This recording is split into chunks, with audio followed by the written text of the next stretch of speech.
பக்தி என்பதற்கு ஆத்ம தரிசனம் தேவையானது என்பதை சாந்தோக்கிய உபனிஷத்தில் உள்ள பிரஜாபதி கூற்றுகளிலிருந்து உணரலாம்.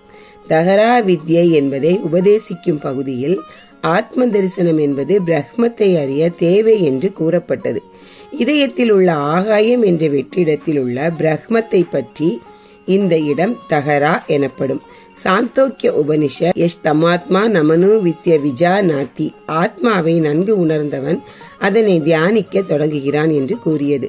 இதன் பின்னர் ஜீவாத்மாவின் தன்மையை உபதேசிப்பதற்காக விழிப்பு, கனவு, உறக்கம் ஆகிய நிலைகள் விளக்கப்பட்டன. அதன் பின்னர் தகரா வித்யின் பலன் சாந்தோக்கிய உபனிஷத் ஏவமைவஷ சம்ராச தோஷ்மாத் சரீராத் சமுத்தாய பரம் ஜெயோத்ரி பசம்பம் ஸ்வேத ருபேனாபி நிஷ்பத்தியதே, ஜீவன் தான் உள்ள உடலை விட்டு கிளம்பி ஒளி ரூபமாக உள்ள பிரம்மத்தை அடைந்து தனது இயல்பு நிலையை அடைகிறான் என்றது.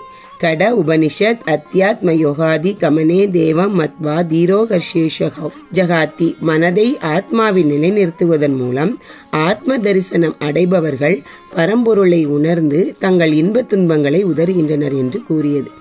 இங்கு ஜீவாத்மாவை பற்றிய குறிப்பை அத்தியாத்ம யோகாதி கமனே என்பது விளக்குகிறது. மேலும் இந்த ஜீவாத்மாவை பற்றிய அறிவு என்பது பரம்பொருளை அறிய அவசியம் என்றும் விளக்கியது. இது தவிர ஜீவாத்மாவின் தன்மையை கூட உபனிஷத் நா ஜாயதே மரியத்தே வா விபஷித், ஜீவன் பிறப்பதுமில்லை இறப்பதுமில்லை என்றது.